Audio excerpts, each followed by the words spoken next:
You're listening to the Staging Sips podcast with Lori Fisher. This podcast is dedicated to helping real estate staging CEOs build healthy businesses that grow, flow, and thrive. Hello, everybody. Welcome back to the podcast. This week, we are continuing on with our knowledge piece of the results triad. If you're not familiar with the results triad, it's knowledge, beliefs, and actions create your results. So we have been doing a lot of how-tos, and this week the how-to is how to create a successful and fun home staging consultation, or what I call a styling eval. And in our company, Rethink Home Interiors, we actually have 4 key ways that we create a really great and fun staging consultation. And I'm going to break those down for you today. But first, before I dive into it, I have to let you know that I have recently gotten braces. And as my teeth are shifting back to where they should be, I am experiencing like a new lisp or something, and my tongue is not used to where it goes in my mouth. So hopefully I don't trip over my words too much, but if you hear that, or you hear kind of a hissing through my S's, that's because of the braces. It actually feels kind of clunky for me to be recording this right now because I've just had the braces adjusted again in the last week. And so my teeth are shifting yet again. So I'm getting used to the new location. So anyway, just a little caveat and little peek into my life. So, all right, let's dive in to today's topic. So after more than a decade of business, one of my favorite things to hear from our clients, besides that they've sold their house insanely fast, is that they think that our styling evaluation is fun. And I love hearing this because when I was thinking about designing our styling evaluation service, I really wanted it to be a fun and empowering kind of appointment for our sellers. And I did this very, very intentionally. And I did this because when I started my home staging business, it was totally new in our area. So people had no idea what the staging process looked like. And this was really great because I could carve my own path. And I quickly learned that I wanted our consultation or our styling evaluation to be a really feel-good process for my clients. And part of that is because of a childhood experience that I had. When I was in my middle school years, my parents were getting divorced, and that was already very traumatic.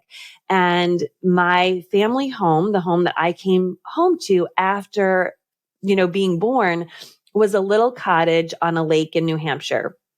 And my mother's dad was a builder. And so when my parents became pregnant with my sister, they needed to get a bigger house. And they went on this exploration to get a new house, and they couldn't find what they wanted. And my grandfather stepped in and said, I can make your little cottage a bigger house for you, which he did.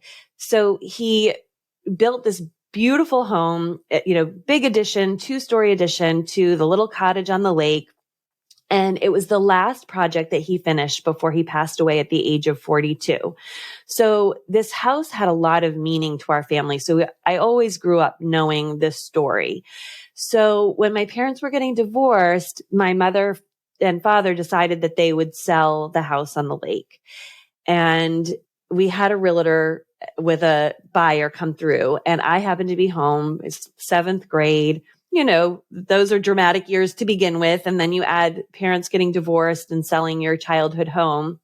And I loved my bedroom. It was my first staging laboratory, as I'm sure many of you had that same experience. And so this realtor and buyer came through, and they weren't paying attention to the fact that I was there, and they were talking very candidly about all of the deficits in the house as they saw it. And while it probably wasn't as mean, as it sounded, it probably wasn't as mean as I heard it. It just was re-traumatizing to me. I couldn't believe that these people could be so mean about this house that was so, so special to me. And of course, as we know, when we're living in our home, we often don't see them the way other people see them. And I talk about that in old blog posts at Rethink Home Interiors about house blindness. So I just remember hearing that and just feeling so wounded by that. So when I started creating our styling evaluation, I knew we'd have to deliver tough news about maybe the deficits of a house.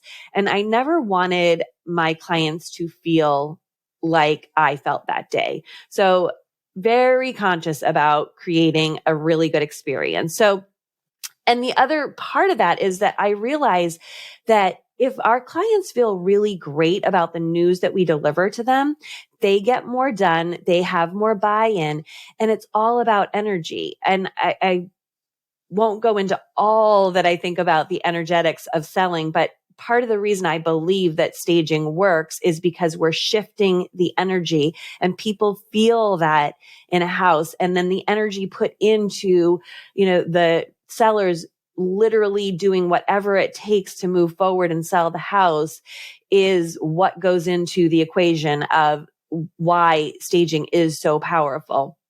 So anyway, that's probably a whole other podcast. But anyway, if we don't leave our clients feeling positive, they're less likely to be successful. It's just a fact. They'll resist implementing our staging. And so I cannot stress enough how important it is to protect our sellers' energy and keep focused as possible on bringing joy into the staging process. So let's dive into the 4 ways that our team accomplishes this. So the first thing is preparation. Because staging is still, even in 2023, at the time of this recording, new to so many people, and because HGTV doesn't truly help anyone understand a realistic picture of staging, we want to prepare our clients for what they could expect during our time together. And with each appointment scheduled, our clients receive 3 very important documents.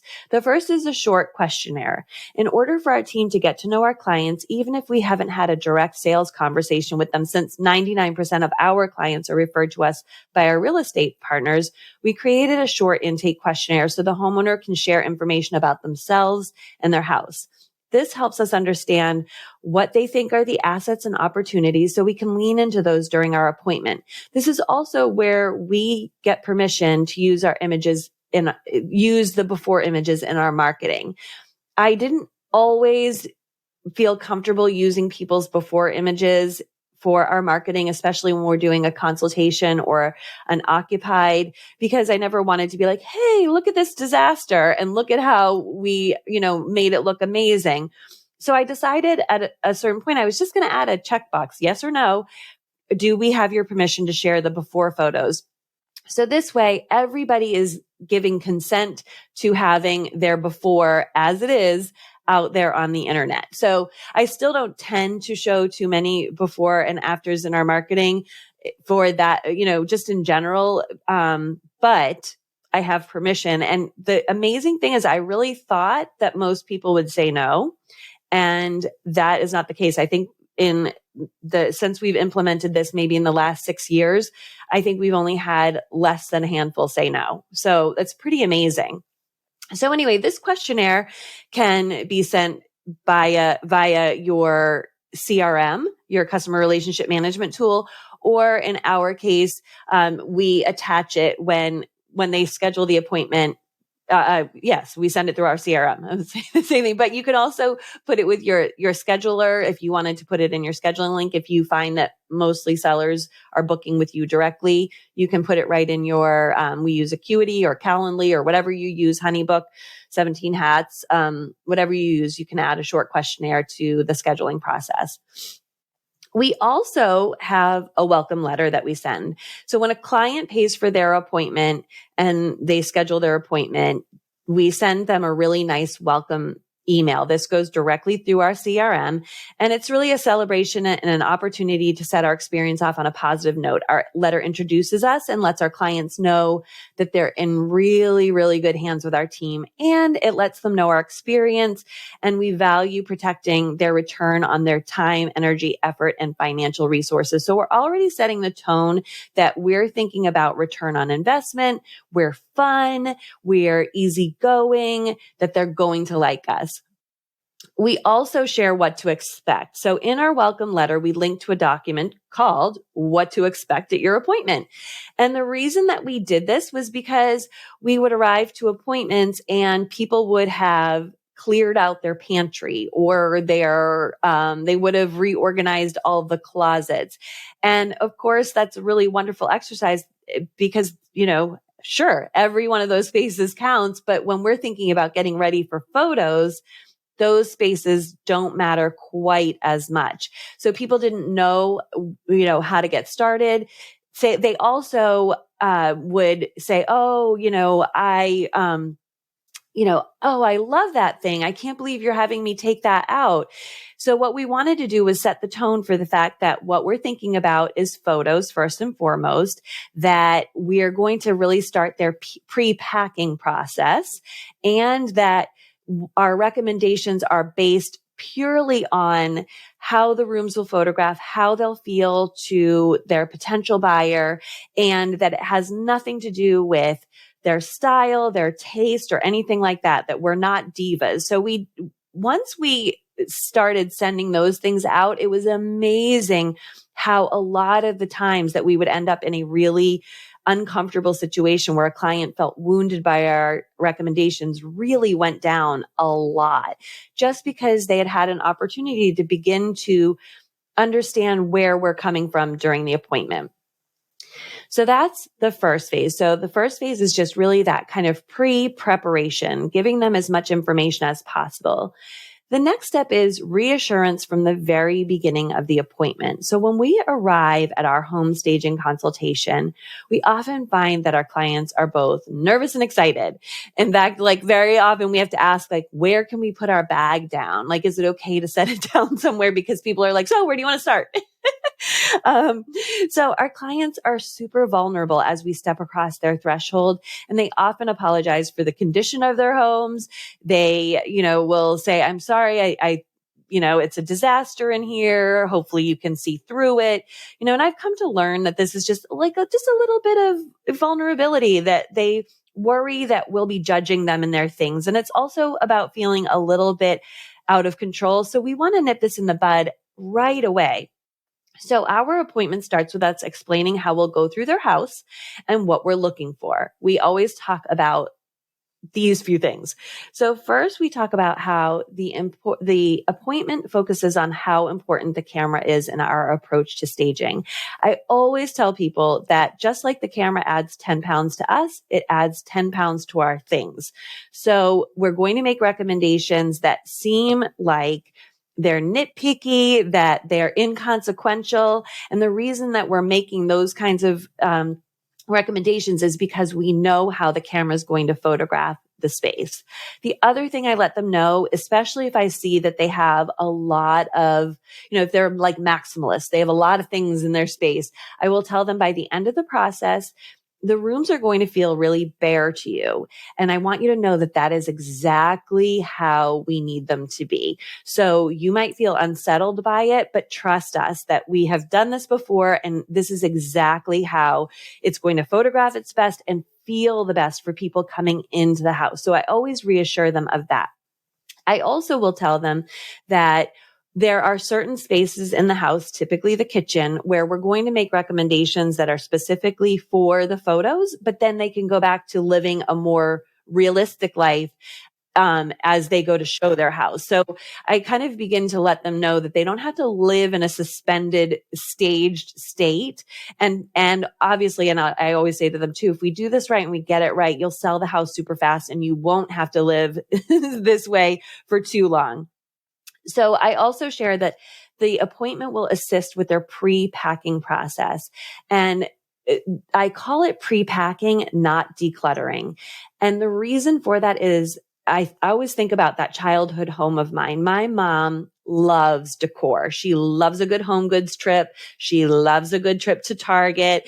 And she was a former teacher. So she's used to like decorating. She was an elementary school teacher. So decorating, and she just loves all of it. She decorates for the seasons.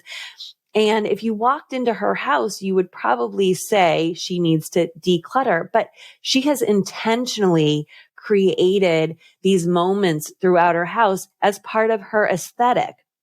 So I never want to refer to anybody's items as clutter and thus decluttering. So we are always talking about pre-packing. So we say this appointment will help you in your pre-packing process. You'll know exactly what you can already get packed away, because once you sell, the clock is ticking on how much time you have to pack. Right now, you can kind of control that timing a little bit more.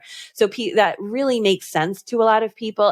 And again, because of the neutrality, it's simply, that's all it is. They're just packing. Because of the neutrality of that language, they are, and when we say, oh, you can go ahead and pack those items, we won't need those to style the space. It's not like we're saying, get rid of that, right? We're not saying you've got to get rid of that. You've got to declutter this or whatever. So people understand it, and they don't tend to say, oh, I love that thing. And, and if they do, you simply say, yeah, so let's pack it up and make sure it gets with you to your next home, right? Like, you can just be very neutral about it. We also talk about return on investment with each of our recommendations. So I know this is sounding really long. I'll give you a synopsis of what it looks like, but I'm trying to break this out for you. We tell them we think about return on investment with every one of our recommendations. So what we'll say is, on the first floor, these first several rooms that people will see as they cross into your home, you enter into cross your threshold into your home.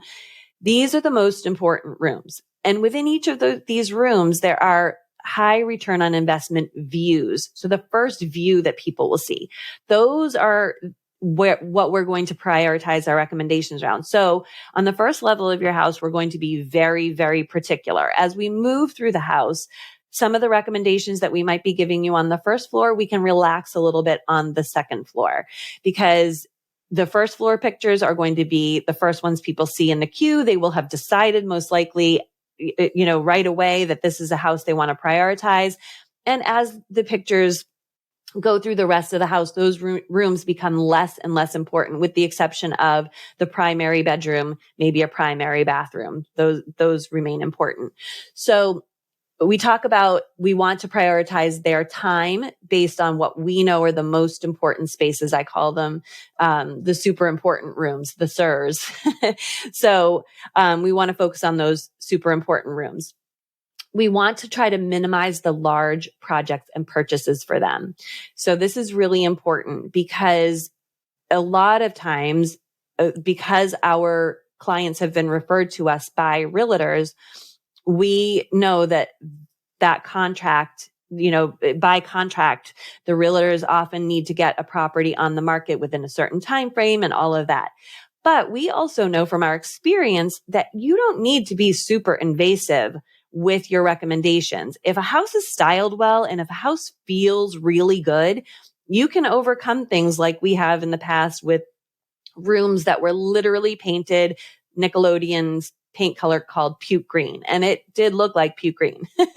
But with really smart strategic styling, you can overcome a lot of having to do large projects for people. It's not necessary. So we really try to focus our recommendations on what we know, like, maybe changing light fixtures. That's not that big of a deal. And it has a very high impact, especially if it's like a chandelier, which is hitting you at eye level. Whereas builder's grade, like those boob light, nipple light things, we don't tend to recommend changing those, because people aren't as focused on those things as they are at things at eye level. So that's just an example.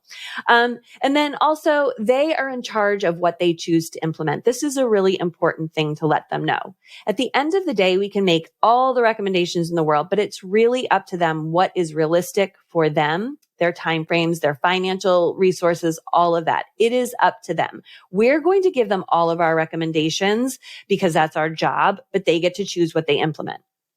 Really important. Okay. So I've kind of explained all of that, but this is in brief what it looks like. So we'll say, so in today's appointment, let me just tell you a little bit of what it's going to look like.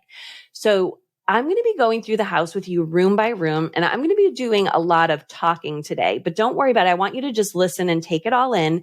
I will provide a written checklist for you and our team does it within 72 hours. So this is a step. If you give a checklist, we like to put a time frame on it so that they know when to expect it.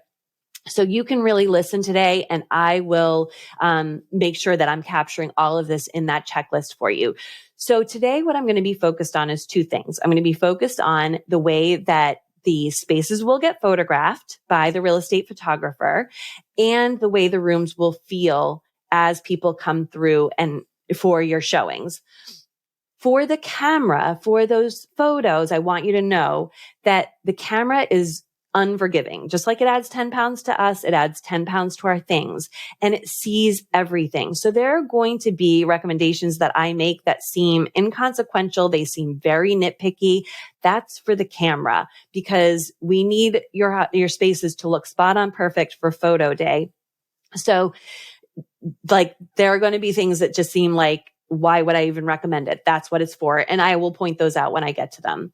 But I also want you to know I'm focused on your return on investment. I know that, you've got, a finite amount of time, energy, effort, and financial resources to get this house on the market. So we're going to focus on the highest return on investment rooms in the house, as well as the views that people will see as they come through the house. So I'm going to try not to make big, huge, bold projects for you to do. I'm going to try to minimize them. But if I do give you a big project to do, just know that it is really important and we should prioritize it, because I tend not to give those kinds of homework items to people. And then we're just going to start your pre-packing process today. So a lot of what I'm going to recommend is that we pack up items that I know we won't need for the styling process. So you can really get started on that, because, once the house sells, you have kind of a limited time frame in which to finish your packing. So we can get a lot packed right away. And by the time we're done with this process, the rooms might feel a little bare to you. That's okay. That's actually perfect. That's exactly how we want them to feel. So don't worry about that. And then the last thing is, today, I'm going to tell you everything that I see based on my experience that we really should have you do to get the house ready to sell. But I just want you to know that you are ultimately in charge of what you decide to tackle. I just don't want you to get feedback on your listing, and if I haven't told you, you'll wonder why I didn't say anything. So I want to make sure that I tell you everything that I see. But again, it's up to you what you decide to do. So let's get ready. Let's get started. So that's what it looks like. So you can literally see your clients start to relax as I explain those things. Okay. So that is preparation and reassurance from the very beginning. The next is education and empowerment. We approach our appointment really through the lens of education. We teach the why and how of our recommendations as we move through the house. Some people get it right away and you can kind of stop doing it in the first couple of appointments. We'll talk about lowering art, and we talk about the fact that the camera lens tends to separate things and makes things kind of feel disconnected from one another. So we've got a lower artwork. And that is true, but often it's because people have their artwork way too high. So it's just a nice way of not critiquing the fact that they hung their artwork too high. Our sellers get incredibly detailed information so that they can implement on their own. That's one of the things that we do. We charge more for our evaluation, but we charge more because we literally tell them, place this art so the bottom of it is 6 inches above the top of the table, kind of thing. We're very, very specific. It just gives them such a sense of empowerment, and they love seeing their efforts create incredible transformations. We also empower our clients by telling them they don't need to do everything, right? That very important last thing that you say in the introduction to your appointment. Yep, we let them know. I wrote out my script for this, and I'm like, what? When you say they don't have to do everything. Anyway, just laughing at myself. Yep, we let them know that we're there to share, all that can be done, just like I said in that last thing. So anyway, this is one statement I have to say that really helps people who are in resistance and overwhelmed relax a bit. It's really kind of a magical statement, because as soon as you say, listen, you're in charge, I'm just going to tell you everything, but you get to do whatever you want. People who are very on the defensive relax immediately.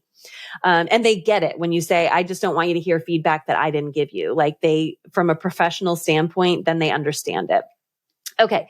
So that is kind of empowerment and education. So we're always talking about design rules and things like that. And we weave it through the whole conversation, and people just tend to eat it up and love it. Okay. Last one is support on the flip side. So after we send our selling success plan, our engagement doesn't end. We personally call each client after the appointment to make sure they've received their plan and let them know we're here for them if they have any questions that need to be answered. We also send 3 follow-up emails to check in. This is all sent through our CRM. So that's all automated. So the way that it works is our selling success plan, which we created in something called Go Canvas, but there are other tools. I think there's UCalc and, I don't even know. I mean, it could even just be a Google, document. You can create automations or have a tech person create automations that when you send that, they get added as a subscriber to an email list in your CRM, or you can manually enter the person into your CRM until you figure out the tech part to get it automated. And then that sends out these emails over the course of days. So our first one goes out 3 days after the selling success plan is submitted to the client. And it's just a check-in to say, hey, I hope the appointment wasn't too overwhelming. You're off to a great start already. The list will just help you supercharge your results, blah, blah, blah. And just check in with us if you have any questions. And it's amazing how many people answer back to that automated message. And typically it's like, we're rocking through the list. We love it. It's so helpful. But if they do have a question that comes up, and we can send it off to the stylist who had the appointment for them to follow up with the answer. So that's really, really great. And our favorite way to support our, so we have those 3 emails that go out, and they just, we rarely have like follow-up questions, but occasionally we do. And they know that we're here to answer the questions. Our favorite way to support our sellers and realtors coming out on the flip side, though, is to cheer on their listing by promoting it to our email list and our social media channels. We love getting quick sales for our sellers. It's like still the best thing. I will tell you, as a business owner now, 12 years into business, we this week celebrated several fast sales, and it does not get old. It is still exciting. It is still awesome. It's still, just amazing to me. So that you've got a career full of fun wins for people. So anyway, but we include this as part of our service just to spread the love and get more attention on each listing. Okay, so I know all of this sounds like a lot, but we've made these standard in our business. And so they happen really just automatically, in some cases automatically with the automation, but they are part of our system. So I talk a lot about having systems. So these steps, once you've learned them and you've practiced them, they become second nature. But these are so important to creating a really positive experience for your clients that makes them raving fans. And in our case, because they are referrals from our realtors, we are a reflection of our realtors' business. So we take it really, really seriously to create an amazing experience. So I hope this is helpful for you. I hope this has been a really good sip and helps you think about how you can create a really positive, really exciting, awesome experience for both you and the sellers that you work with. All right, that's it. Bye for now. Thank you so much for listening to the Staging Sips podcast. If you love what you've learned here today and you want to learn more about how to market and grow your staging business more strategically, I would love to see you join us inside of the Rethink You mentorship program.